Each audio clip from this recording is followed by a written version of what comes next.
Hello friends, स्वागत है आपके एक बार फिर से अपने यूट्यूब चैनल हाईफाई स्टडी में। मैं इंजीनियर एस के राठौड़ अपने जो राजस्थान भूगोल चल रहा था उस राजस्थान भूगोल का अगला वीडियो लेकर के आपके सामने आया हूँ, ठीक है ना। तो अपने चल रहा था राजस्थान के भौतिक प्रदेश, और राजस्थान के भौतिक प्रदेश में अपन पढ़ रहे थे दोस्तों, अपने क्या पढ़ रहे थे, मरुस्थल पढ़ रहे थे, ठीक है ना। राजस्थान के भौतिक प्रदेशों के अंतर्गत अपन जो पढ़ रहे थे दोस्तों वो क्या पढ़ रहे थे, अपने मरुस्थल। और मरुस्थल को मैंने आपको बताया था कि मरुस्थल को राजस्थान के अंदर दोस्तों कितने भागों में बांटा था, अपने दो भागों के अंदर बांटा था। पहला जो मरुस्थल था उस वाले मरुस्थल को बताओ दोस्तों अपने किस नाम से पुकारते हैं, शुष्क मरुस्थल। यहां पर तो हो गया था दोस्तों अपने शुष्क मरुस्थल। और जो दूसरे नंबर का था दोस्तों उस वाले मरुस्थल का नाम क्या था, अपने अर्धशुष्क मरुस्थल। यहां तक अपन पढ़ चुके थे, ठीक है ना। शुष्क तथा अर्धशुष्क मरुस्थल के बारे में आपको पढ़ा चुका था। अब इसके बाद में मरुस्थल में और क्या बचता है, इसके बाद में मरुस्थल की शब्दावली बचती है जो बहुत ही इंपॉर्टेंट है। लगभग हर एक कॉम्पिटिटिव एग्जाम के अंदर वहीं से पूछा जाता है कि मरुस्थल की शब्दावली पूछ जाती है, वो आज आपको यहाँ पे इस वीडियो में पढ़ना है।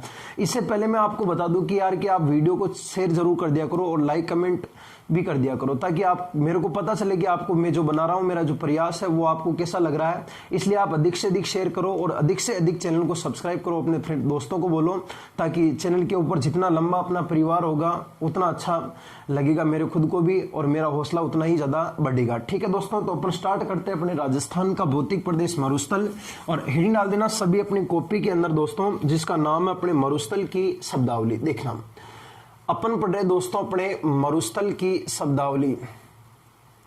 मरुस्थल की शब्दावली क्या होती है, मरुस्थल की शब्दावली। तो दोस्तों देखना, मरुस्थल के अंदर कुछ चीजें जिनको मरुस्थल में किस नाम से पुकारते हैं वही चीज होती है शब्दावली। देखो जैसे कि मरुस्थल की शब्दावली की अगर मैं आपको बात करूं दोस्तों, तो यहां पर सबसे पहले मरुस्थल के अंदर आप जाओगे ना, तो मरुस्थल के अंदर मेरे विद्वान साथियों एक शब्दावली मिलती है आपको, और उस शब्दावली का नाम क्या होता है दोस्तों, नेबखा।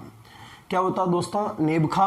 और इस नेबखा का मतलब क्या होता है कि मरुस्थल में चलते हो तो मरुस्थल के अंदर कोई झाड़ी आती है, और मरुस्थल के अंदर किसी झाड़ियों के जो पीछे जो अगर रेत का टीला बनता ना दोस्तों, यहां पर यानी मरुस्थल के अंदर जो झाड़ियां होती है, और इन झाड़ियों के पीछे मरुस्थल के अंदर किसी झाड़ी होती है, और उस झाड़ियों के पीछे जो बनने वाला जो रेत का टीला होता ना, इस झाड़ियों के पीछे बनने वाला रेत का टीला, झाड़ियों के पीछे बनने वाला जो रेत का टीला होता दोस्तों, उस झाड़ियों के पीछे बनने वाले रेत के टीले को बताओ किस नाम से पुकारते हैं, नेबखा के नाम से पुकारा जाता है। यानी मरुस्थल में झाड़ियों के पीछे बनने वाले रेत के टीलों को क्या कहते हैं, नेबखा।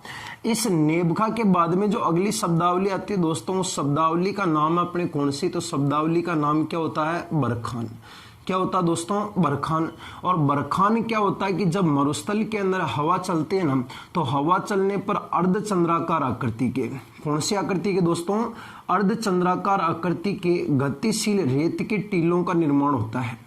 यानी मरुस्थल के अंदर हवा चलने पर, जब हवा चलती है पीछे से, तो पीछे से हवा चलने पर यहाँ पर आधे आधे चांद की आकृति में अर्धचंद्राकार, जिसे आप लोग कह सकते हो दोस्तों अपने अर्धचंद्राकार आकृति के जो गतिशील, अर्धचंद्राकार आकृति के जो गतिशील रेत के जो टीले होते हैं ना दोस्तों, उन रेत के टीलों को किस नाम से पुकारते हैं, अपने बरखान कहते हैं।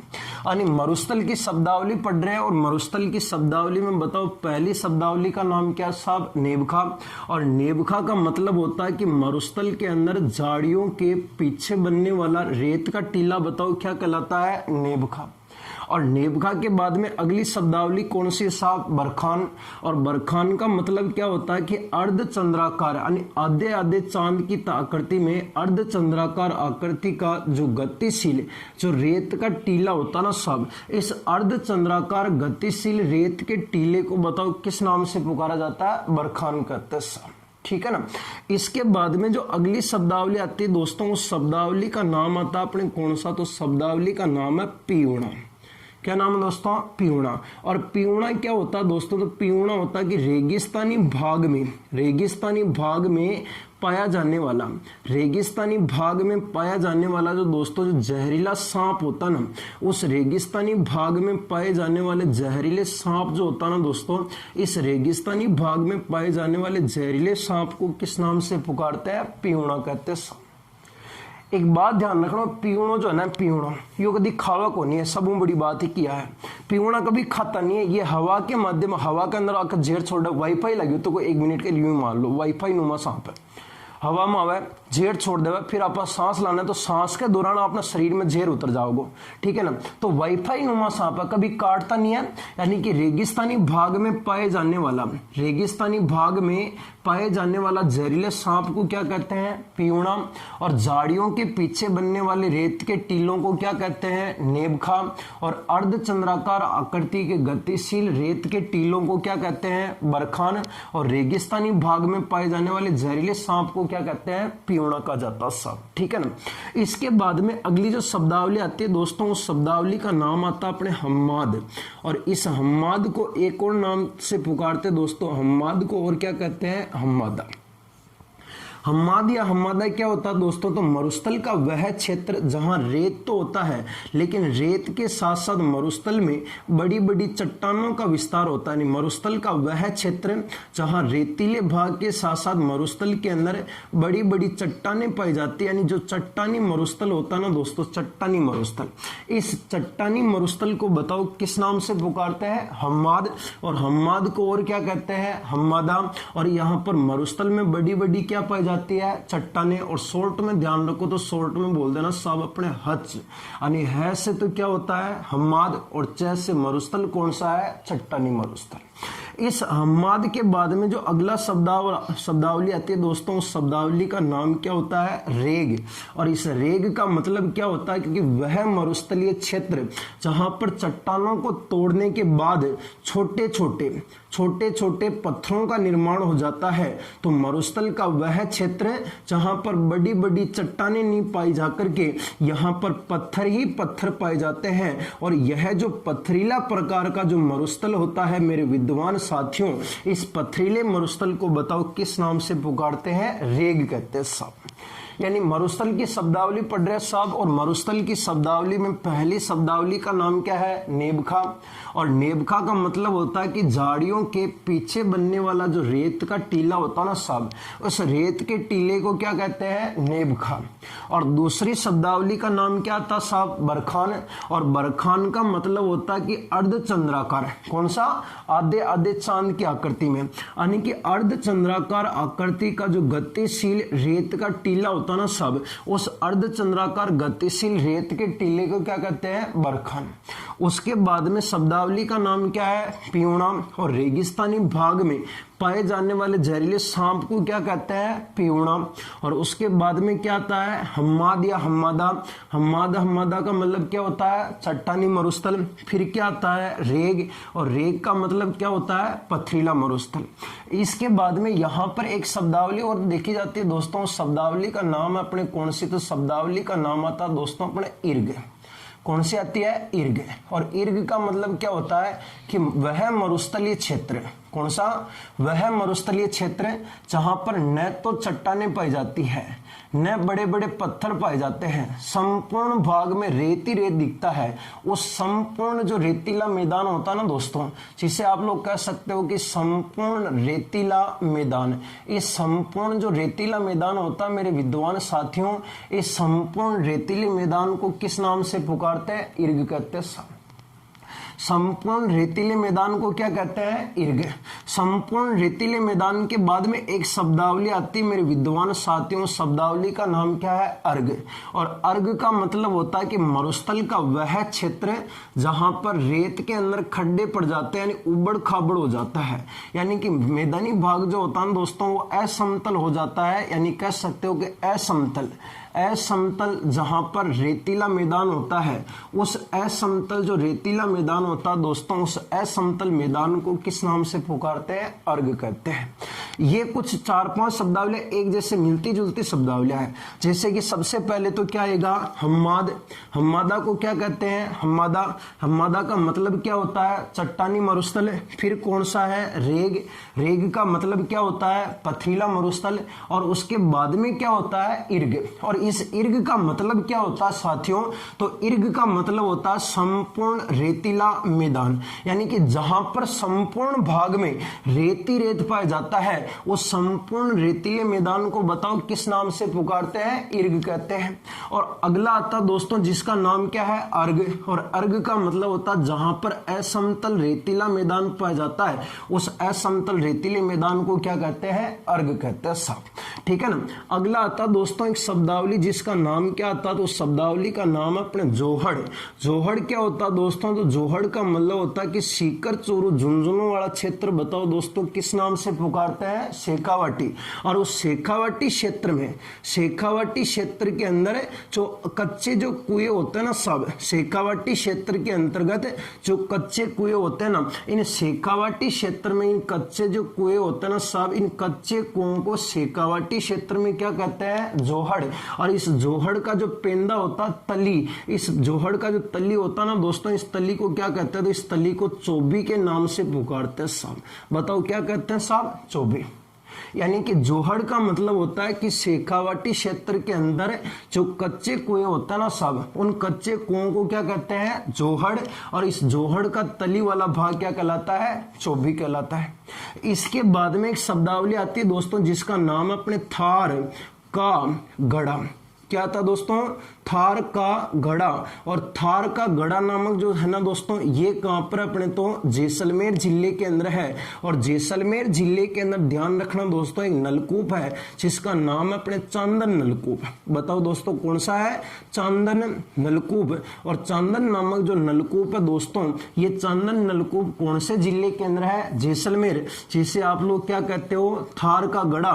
और इसी चांदन नलकूप का अगर कोई पूछता दोस्तों कि इसका मूल नाम क्या है, तो चांदन नलकूप का जो मूल नाम है मेरे विद्वान साथियों बताओ क्या नाम है, चौहान है। यानी कि इर्ग, इर्ग का मतलब क्या होता है, संपूर्ण रेतीला मैदान। यानी संपूर्ण भाग में जहां तक देखोगे आपको मैदानी भाग में रेती रेत दिखाई देगा वो क्षेत्र क्या कहलाएगा, इर्ग। और जहां पर मैदानी असमतल हो जाता, मैदानी भाग जहां उबड़ खाबड़ हो जाता है, ऐसे खड्डे खड्डे पड़ जाते हैं ना, वो वाला भाग असमतल रेतीला मैदान। इस असमतल रेतीले मैदान को क्या कहते हैं, अर्ग। फिर बाद में शब्दावली का नाम क्या है, जोहड़। जोहड़ का मतलब होता है कि कौन से क्षेत्र में, शेखावाटी क्षेत्र में। और कुएं कौन से होते हैं, कच्चे। इन शेखावाटी क्षेत्र में पाए जाने वाले कच्चे कुओं को क्या कहते हैं, जोहड़। और इस जोहड़ का जो तली वाला भाग होता है दोस्तों उससे क्या कहते हैं, चोबी। और थार का गढ़ा कौन से जिले में, जैसलमेर। नलकूप का नाम क्या है, चांदन नलकूप। और इसका मूल नाम क्या है बताओ दोस्तों, चौहान है। क्या नाम है इसका, मूल नाम चौहान। अब देखना एक बार इसका स्क्रीनशॉट ले लो, फिर अपन अगले चलते हैं। ठीक है गुरुजी, ओके सर। देखो ये कुछ मरुस्थल की अपन शब्दावलियां पढ़ रहे हैं ना, तो वहां पर कई बार इनको पूछ लेते हैं, आप लोग ध्यान रखना इनको थोड़ा सा। देखो अगली शब्दावली जो क्या है, देखना अगली जो शब्दावली आएगी मेरे विद्वान साथियों, वो शब्दावली क्या आएगी, तो उस शब्दावली का नाम है लाठी। लाठी सीरीज क्षेत्र। लाठी सीरीज क्षेत्र क्या होता है दोस्तों, लाठी सीरीज क्षेत्र। तो लाठी सीरीज क्षेत्र वास्तव में क्या होता है, देखना इधर जैसलमेर में एक स्थान लगता है दोस्तों इधर, जिसका नाम है अपने कौन सा, अपने तो जैसलमेर के अंदर एक स्थान है अपने जिसका नाम है अपने मोहनगढ़। यहां पर जैसलमेर के अंदर एक स्थान का नाम क्या है दोस्तों, मोहनगढ़। और मोहनगढ़ से लगा करके जैसलमेर के अंदर अगला एक स्थान आता है जिसका नाम क्या है, पोखरण। मोहनगढ़ तथा पोखरण दो जगह लगती है अपने कौन से जिले के अंदर, जैसलमेर। मोहनगढ़ से लगा करके कहां तक है, पोखरण।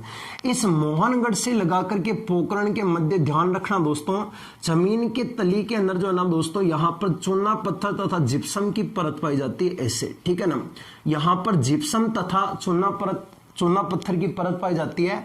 जब ऊपर से बारिश आती है ना दोस्तों, तो बारिश आने के बाद यहाँ का जो जल स्तर है दोस्तों, वो यहाँ का जो भूमिगत जल है वो बढ़ने लगता है और पानी जो है ना वो धरती के गर्भ में उतर जाता है।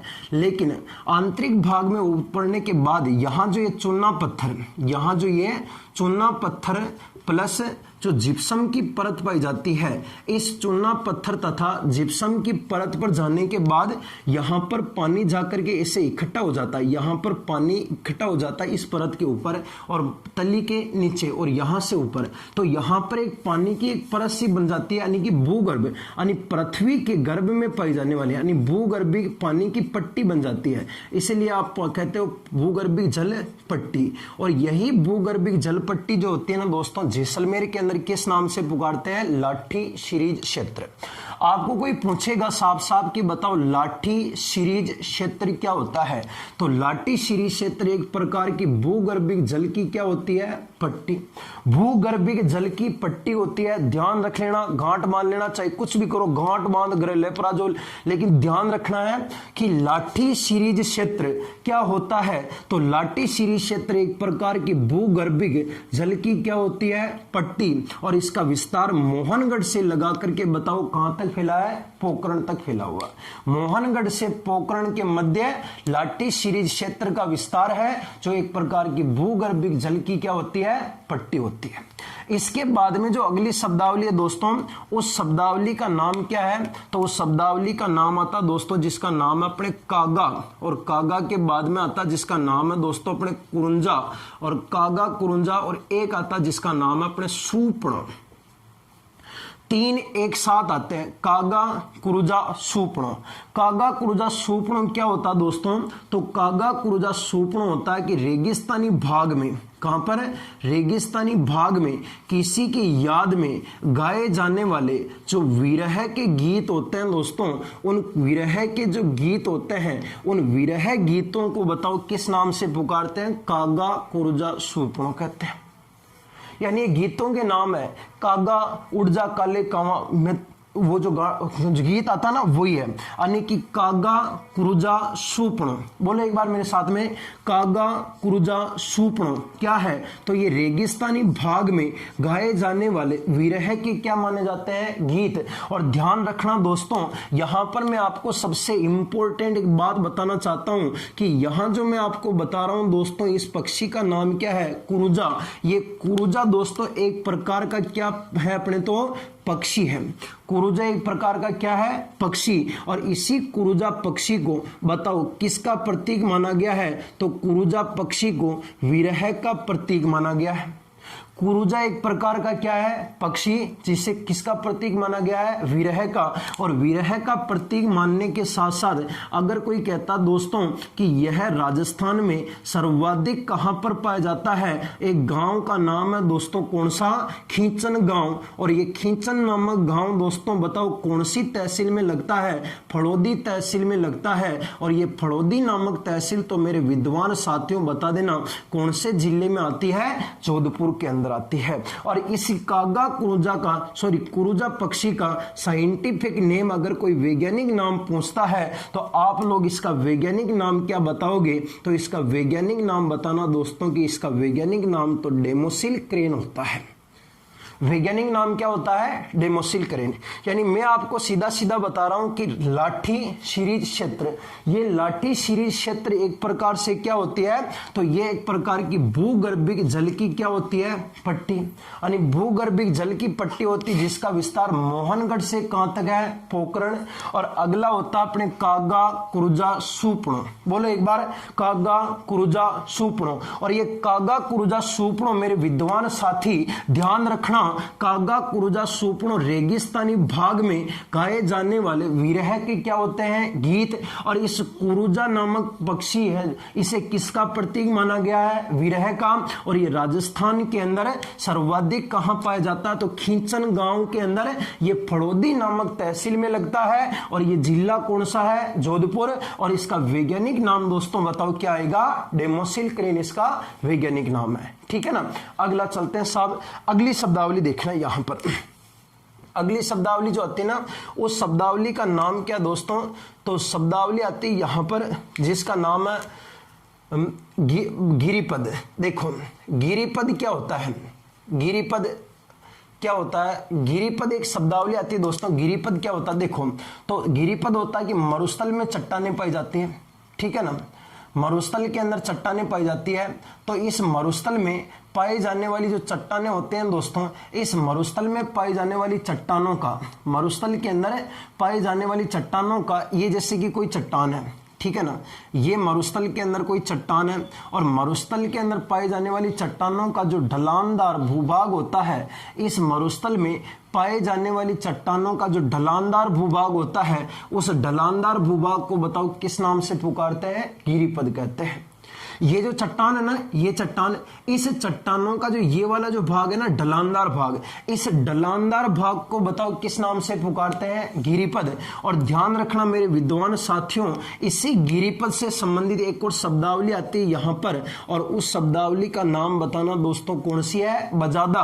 और इस बजादा का मतलब होता है कि यहां पर मरुस्थल के अंदर कोई चट्टान पाई जाती है, और उस चट्टानों पर अगर वर्षा होती है तो वर्षा होने के बाद यहाँ की जो मिट्टी है वो ढलान से बह करके यहाँ पर इसके तली में आकर के इकट्ठी हो जाती है, और यहाँ पर तली के अंदर एक मिट्टी जम जाती है मेरे विद्वान साथियों। जिस मिट्टी का नाम होता है अपने कौन सी, जलोढ़ मिट्टी। और इसी जलोढ़ मिट्टी का जो विस्तार होता है, इस जलोढ़ मिट्टी के विस्तार को बजादा कहते हैं, और इस बजादा को दोस्तों जलोढ़ पंख के नाम से भी पुकारा जाता है। बताओ किस नाम से पुकारते हैं, जलोढ़ पंख। ध्यान रखना दोस्तों, यहां पर आपको मैंने 4 शब्दावली बताई। लाठी सीरीज क्षेत्र, लाठी सीरीज क्षेत्र क्या होता है, भूगर्भिक जल की पट्टी होती है। गांठ मान लेना एक ही बात में शाब्दिक अर्थों के साथ कि भूगर्भिक जल पट्टी होती है लाठी सीरीज क्षेत्र, जिसका विस्तार मोहनगढ़ से कहां तक है, पोखरण। उसके बाद में कागा, क्रुजा, सुपणो, ये रेगिस्तानी भाग में गाए जाने वाले विरह के क्या होते हैं, गीत। और इस कुरुजा पक्षी को किसका प्रतीक माना गया है, विरह का। और ये राजस्थान में सर्वाधिक कहां पाया जाता है, खींचन गांव, फड़ौदी तहसील, जोधपुर में पाया जाता है। और इसका वैज्ञानिक नाम बताओ दोस्तों क्या होगा, डेमोसिल क्रेन। और यहां पर गिरिपद का मतलब क्या होता है कि चट्टानों का ढलानदार भाग जो होता है वो क्या कहलाता है, गिरिपद। और बजादा का मतलब होता है कि जलोढ़ मिट्टी का विस्तार गिरिपद के दक्षिण में होता है, उसे बजादा या क्या कहते हैं, जलोढ़ पंख कहा जाता है।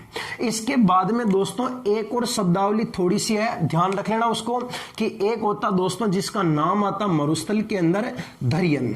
क्या आता दोस्तों, धरियन। और धरियन का मतलब होता है कि वह क्षेत्र जहां पर संपूर्ण भाग में, वह क्षेत्र जहां पर संपूर्ण भाग में केवल आपको रेत के टीले ही टीले दिखते हैं, जहां पर रेत के टीले ही टीले दिखते हैं, और उस रेत के टीले ही टीले दिखने वाले क्षेत्र में आबादी जो है ना दोस्तों, आबादी यानी मानव जो आबादी होती है वो आबादी बिल्कुल नहीं होती, आबादी बिल्कुल क्या होती है, शून्य। यानी मरुस्थल का वह क्षेत्र जहां पर आबादी बिल्कुल क्या होती है, शून्य, वही आबादी शून्य क्षेत्र बताओ किस नाम से पुकारते हैं, दरियन। और दरियन का सबसे बड़ा एग्जाम्पल जो दोस्तों मैं अगर आपको बताऊं तो मरुस्थल में जैसलमेर में एक गांव का नाम है, उस गांव का नाम क्या है दोस्तों, समगांव। और ये सम नामक गांव दोस्तों बताओ कौन से जिले में लगता है, जैसलमेर, जो बिल्कुल भी क्या माना गया है, दरियन। एक भी जनो एक जनो शांत रहे, लेकिन बहुत कम है, यहाँ का जो घनत्व है ना बहुत कम है। दरियन का मतलब क्या होता है, वह क्षेत्र जहां पर रेत के क्या पाए जाते हैं, टीले, आबादी बिल्कुल क्या होती है, शून्य। उदाहरण के लिए गांव कौन सा है, समगांव। और बताओ जिले का नाम क्या होगा, जैसलमेर। एक बार स्क्रीनशॉट ले लो इसका।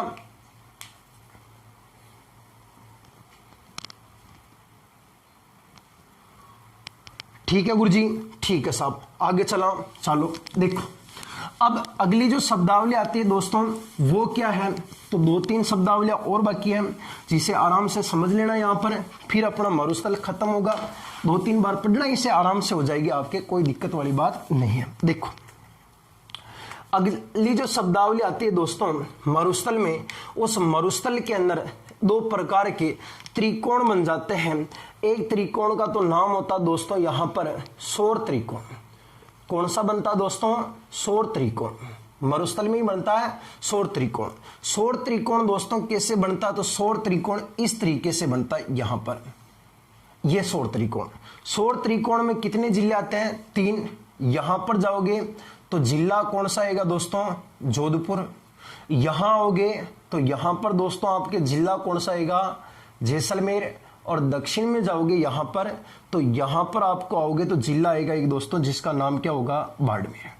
ये इन तीनों जिलों के अंदर जो सौर ऊर्जा क्षेत्र जो है ना दोस्तों, सौर ऊर्जा क्षेत्र जो सौर आता है ना, सौर पैनल, सौर ऊर्जा क्षेत्र, ध्यान रख लेना, अगर पूछा तो कई बार पूछ भी लेता है। सौर ऊर्जा क्षेत्र, ये सौर ऊर्जा क्षेत्र जो जहां पर ये तीनों जिलों में बनता है, जैसलमेर, जोधपुर, बाड़मेर, जैसलमेर, जोधपुर, बाड़मेर, इन तीनों जिलों का, जैसलमेर, जोधपुर, बाड़मेर के अंदर जो सौर ऊर्जा क्षेत्र है, उस सौर ऊर्जा क्षेत्र को बताओ किस नाम से पुकारते हैं, सौर त्रिकोण।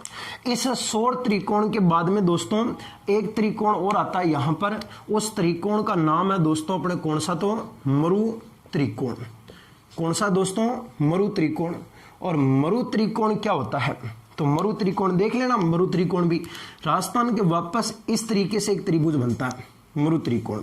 ये मरु त्रिकोण में ऊपर जाओगे तो यहां पर दोस्तों आपको एक जिला कौन सा आएगा, बीकानेर। नीचे की तरफ जाओगे दोस्तों तो जिला कौन सा आएगा, जैसलमेर। और यहां बीच में जाओगे तो जिला कौन सा आएगा, बाड़मेर। और यहां जाओगे तो जिला कौन सा आएगा, जोधपुर। ये 4 जिले हैं, बीकानेर, जैसलमेर, बाड़मेर, जोधपुर। यहां जो बीच में जो दोस्तों ये जो पर्यटन क्षेत्र है ना, एक तरीके से पर्यटन क्षेत्र, यही जो पर्यटन क्षेत्र है दोस्तों, ये पर्यटन क्षेत्र ध्यान रखना कौन सा त्रिकोण कहलाता है, मरु त्रिकोण। और जैसलमेर, जोधपुर, बाड़मेर का जो सौर ऊर्जा क्षेत्र है दोस्तों, वो क्या कहलाता है, सौर त्रिकोण। एक शब्दावली आती है दोस्तों, कई बार उसे एग्जाम में पूछा भी जा चुका है और वो इंपॉर्टेंट भी है, आपको ध्यान रखना मेरे विद्वान साथियों। वो आता है दोस्तों अपने क्या, तो वो आता है मेरे विद्वान साथियों रेगिस्तान का। किसका, रेगिस्तान का मार्च पास्ट क्या होता है, तो रेगिस्तान का मार्च पास्ट क्या होता है, तो मार्च पास्ट का मतलब होता है मार्च पास्ट, सेना मार्च पास्ट करती है ना पश्चिम से पूर्व, यानी कि दोस्तों जो मरुस्थल होता है, क्या होता है दोस्तों, मरुस्थल। ये जो मरुस्थल होता है अगर पश्चिम से, कौन से, पश्चिम से अगर पूर्व की ओर बढ़ता है, मरुस्थल का पश्चिम से पूर्व की ओर अगर इसका विस्तार होता है, तो मरुस्थल का पश्चिम से पूर्व की ओर जो विस्तार होता है, उस पश्चिम से पूर्व की ओर विस्तार होने को दोस्तों बताओ किस नाम से पुकारते हैं, रेगिस्तान का मार्च पास्ट कहते हैं, रेगिस्तान का मार्च पास्ट। अगर मरुस्थल का पश्चिम से पूर्व की ओर विस्तार होता है तो उस पूर्व से पश्चिम से पूर्व का विस्तार रेगिस्तान का मार्च पास्ट कहलाता है।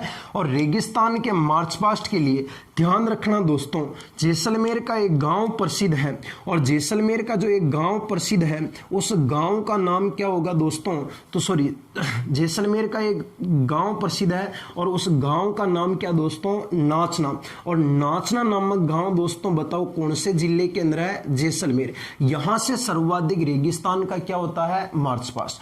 अब इस रेगिस्तान के मार्च पास्ट को देखना दोस्तों, रेगिस्तान के मार्च पास्ट को रोकने के लिए मरुस्थल में एक कार्यक्रम चलाया जा रहा है और उस कार्यक्रम का नाम है दोस्तों मरु विकास कार्यक्रम। बताओ दोस्तों कौन सा होगा, मरु विकास कार्यक्रम। और इस मरु विकास कार्यक्रम का पहली बार संचालन 1977 से 1978 के मध्य हुआ था।